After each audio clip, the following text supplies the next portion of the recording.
Have you thought about starting an instructional design side business so that you can make some extra cash and see how you like freelancing? Well, in this video, we'll take a look at why you might want to do this, whether it's right for you, and how to do it successfully.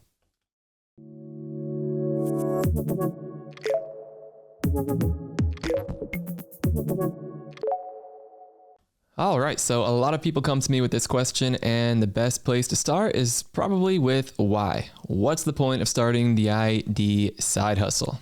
The primary one is probably to ramp up your earning potential and make some extra money on the side to afford those vacations, pay off loans, pay for your kids' college, whatever it may be. So that's probably the primary reason. Another one may be to get more flexibility in how you're earning money. So that's a benefit with freelancing overall.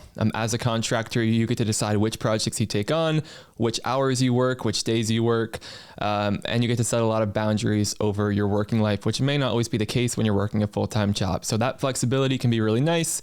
If you don't want to work over summer, for example, because you want to spend more time with your family, you have that option with the side work. If you want to ramp it up in winter, you can do that. It's also a way for people to test the waters with freelancing, and I think that's a really good reason to do it.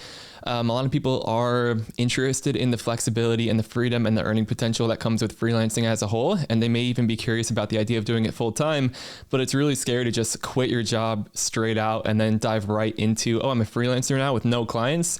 So it's really smart to try to build it up as a side business first, see if you can start landing some clients, and then once you feel like you're in a good spot, and if you're enjoying it overall, you can kind of transition a bit more sustainably from full-time to freelance. It might be a lot of work at first, but again, if it can feel a bit safer than just straight up quitting your stable full-time job. It's also a good backup plan. So if your full-time job does go south or things don't go well, I know, I'm hearing a lot this week about people who are getting job offers at, remote job offers, and then it's kind of like a bait and switch where a few months into it, oh no, the company's returning to office, so everyone, we lied, it's not remote anymore. So it's nice having a backup plan if a company does something like that to you and makes you feel like less valued or just makes the working situation untenable. Maybe it gets toxic for some reason. If you're already working with one or two clients that are sustaining you quite well, it's a lot easier to kind of take on a few more clients from there than it is to learn how to freelance and start a freelance business from scratch. So it makes you more stable in some ways, having that option. And then this one, I know can be appealing to people, especially who are looking for higher paying opportunities in other countries. As a freelancer or as a contractor, it's a lot easier to land higher paying opportunities in other countries than it is to actually get a working visa and land a full-time W-2 opportunity, at least in the States. So freelancing is a good way to kind of land global clients and not have as strict requirements when it comes to the visas you need and stuff like that. Not legal advice, but to the best of my understanding, that is the case. All right. So another question, is it possible? I think that's what a lot of people are curious about too. It's this sounds really appealing, but is it possible for me? And I think the short answer is yeah, it is possible. A lot of people do this and have done this. There are a lot of opportunities available, especially, you're probably hearing about layoffs happening in the news and stuff. When that happens, it doesn't necessarily mean that all of the projects, no new projects are getting made in the learning and development space. It just means that some teams are leaning a lot more heavily on freelance and contract labor and relying on that freelance workforce instead of investing as much building up their internal team, which can be a much heavier investment. So if you have the skills and you can kind of fill that need on a project basis, especially in times like these where there are layoffs and stuff, it can lead to a lot more work for the freelance workforce. So tons of opportunities out there. The only downside about this is it's not quite as simple as saying, hey, I'm a freelancer now, I'm doing this kind of work, and then the work's just going to start flowing in. It of course does take some work. It does take some setup to make sure that you can get clients rolling in consistently so that you're not having to do a ton. So then you're not trying to work around the clock trying to get your next client. You can bring them in passively, but it's going to take a big upfront investment to make that happen. So let's take a look at how to make that happen. So step one is creating your portfolio. That's going to play a key piece in this, as you can probably imagine. Step two is optimizing your LinkedIn profile. This is what's going to bring in all of the clients for you around the clock without you having to do a lot of extra work once it's set up. And getting the word out in general. So letting people know that you're freelancing helps a lot. And then, of course, we're going to take a look at setting boundaries with potential clients, considering you might be working a full-time job and they need to know that. So we're going to take a look at all of these in more detail and how you can do it, starting with creating your portfolio. So this is probably going to be the biggest time investment in making this work. And it's going to have the highest return on investment for making this work. So this isn't something that you can throw together in a weekend and it's going to be bringing in a ton of clients for you. It's essentially where you're going to show off all of the in-demand instructional design skills.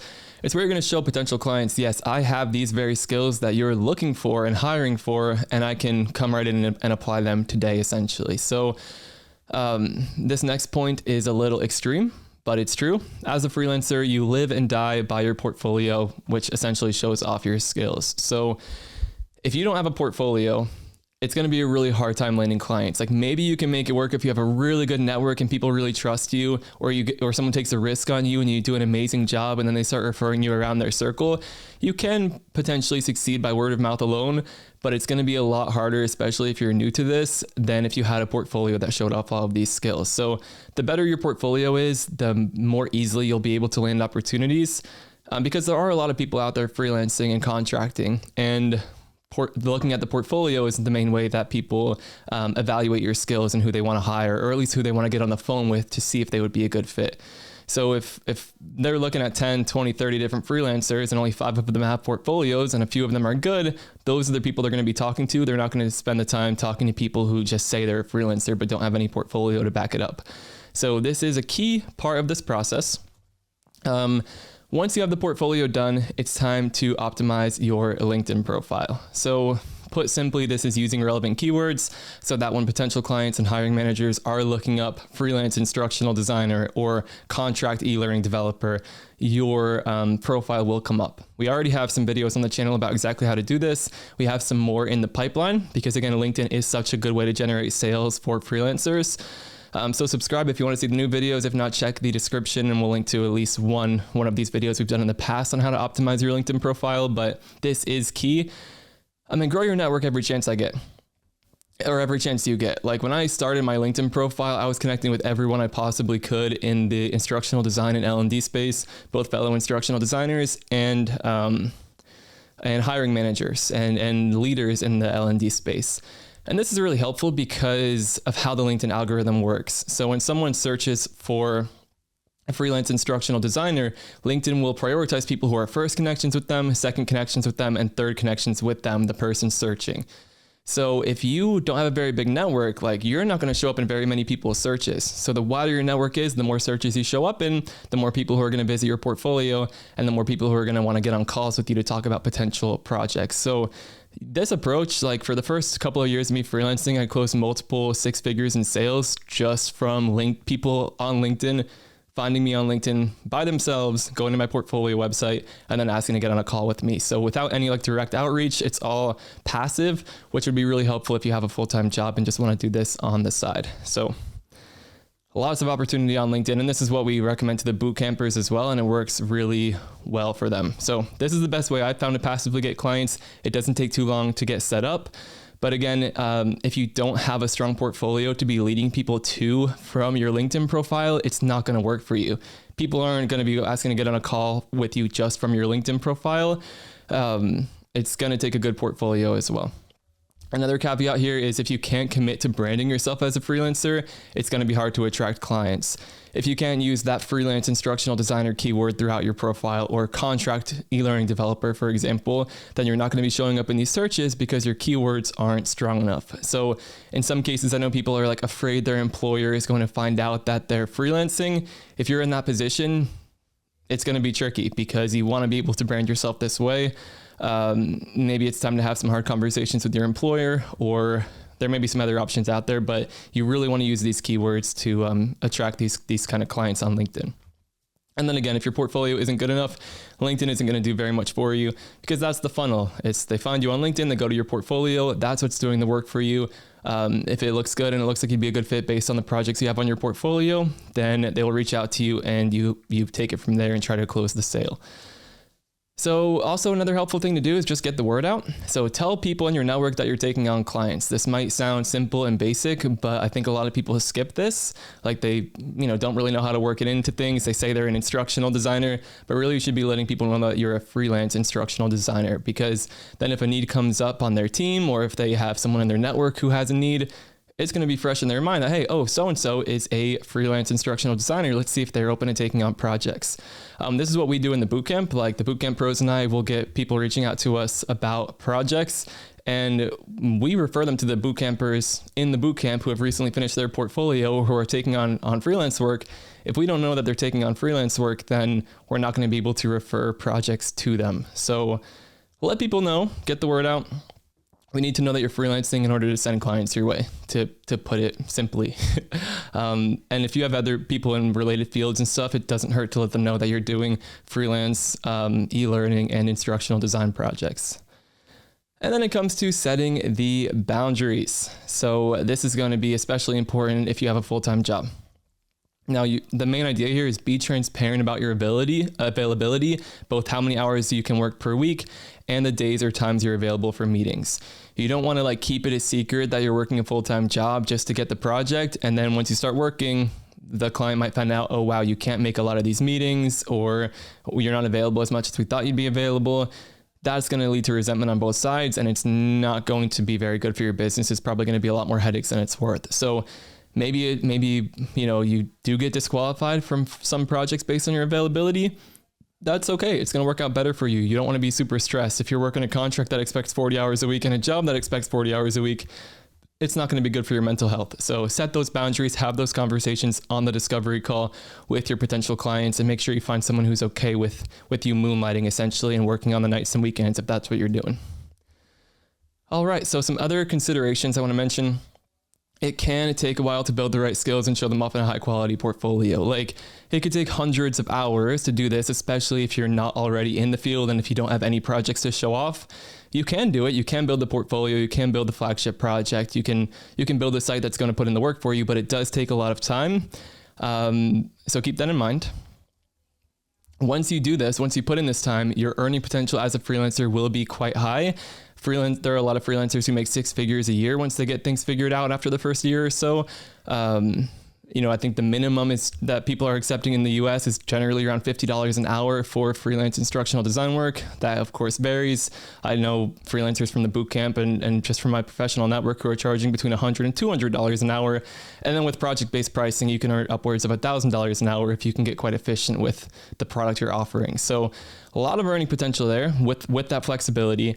So the question then kind of becomes why would I only do this as a side gig? If you're putting in the same amount of upfront effort and work to kind of get the business off the ground, and then your earning potential would presumably be higher than your full-time job, and better flexibility and all of that, you may start asking, or you may realize along the way, wow, this might make more sense as a full-time kind of thing because I want to get the full return on the investment of the upfront time I'm putting into it. So definitely possible to do it as a side gig, but all the people who I talk to who start with this idea, I'm going to do it on the side while I'm teaching, or I'll just do it on the side while I'm working my full-time job, pretty quickly they transition into, I'm going to be doing this full-time, and they make it work full-time. So I guess just be real with yourself about that. Are you saying, I want to do it as a side gig because you're afraid that you're going to fail if you commit to it full time? That's okay. And like I said, it makes a lot of sense to ease into it as a side gig. But a lot of the people who I talk to who want to do it as a side gig, their main goal is really to do it as a full-time gig. And this is kind of a transition to get there.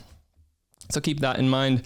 I threw this in here too, because I know this can kind of be intimidating or scary for some people, the idea of starting an LLC. And this is a United States limited liability company. You can start a US LLC if you are not a US resident.